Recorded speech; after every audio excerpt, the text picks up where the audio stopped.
محاکات محاکات عربی زبان کا لفظ ہے جو بطور مؤنث کسی چیز یا حالت کی نقل کرنے یا اتارنے کے معنوں میں استعمال ہوتا ہے۔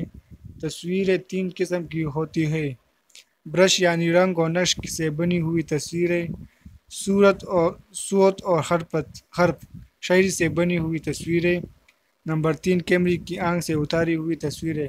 ان اقسام میں فرق روا رکھتے ہوئے پروفیسر انور جمال محاکات پر یوں بات کرتے ہیں: کسی چیز یا حالت یا کیفیت کا اس طرح بیان کہ اس کی تصویر سننے پڑھنے والوں کی آنکھ میں پھر جائے، محاکات ہے۔ مصور بھی بعض اوقات ایسی تصویر بنا دیتا ہے کہ اس کے جذبات اور کیفیات جھلکتے ہیں، لیکن محاکات تصویر سے ہزاروں قدم آگے کی چیز ہے۔ غم، حیرت، خوشی، غصہ، نفرت، بے تابی جیسے مجرد کیفیت کو لفظوں کے ذریعے بتا دینا محاکاتی قوت کا نام ہے۔ محاکات سے ملتی جلتی اصطلاح مرکہ نگاری بھی ہے۔ دونوں کی وضاحتیں پروفیسر ابوالعلا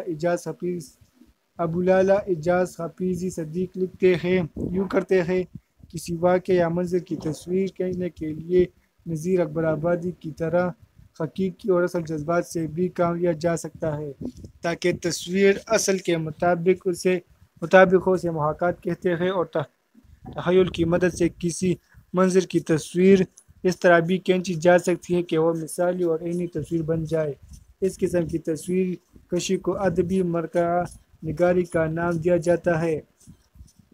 محاکات کے معنوی حدود میں کسی حد تک منظر کشی بھی آتی ہے، لیکن یہ بات واضح ہے کہ محاکات کے بغیر اعلیٰ شاعری کا وجود ممکن نہیں۔ یہی وجہ ہے کہ علامہ شبلی نعمانی نے شاعری کی تعریف میں یہ الفاظ کہے ہیں: شاعری تخیل اور محاکات کا نام ہے۔ درج ذیل اشعار میں ایک شاعر نے جس انداز سے منظر نگاری کر دیا ہے، اس طرح کوئی مصور یا کیمرامین پیش نہیں کر سکتا۔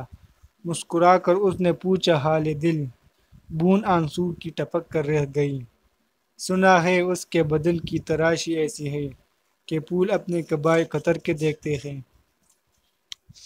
فرش گل پر وہ نزاکت سے سو نہیں سکتے، تن نازک پہ رگِ گل کا نشاں ہوتا ہے۔ جب سنا داغ کوئی دم میں پنہاں ہوتا ہے، اس ستم گر نے اشارے سے کہا ہونے دو۔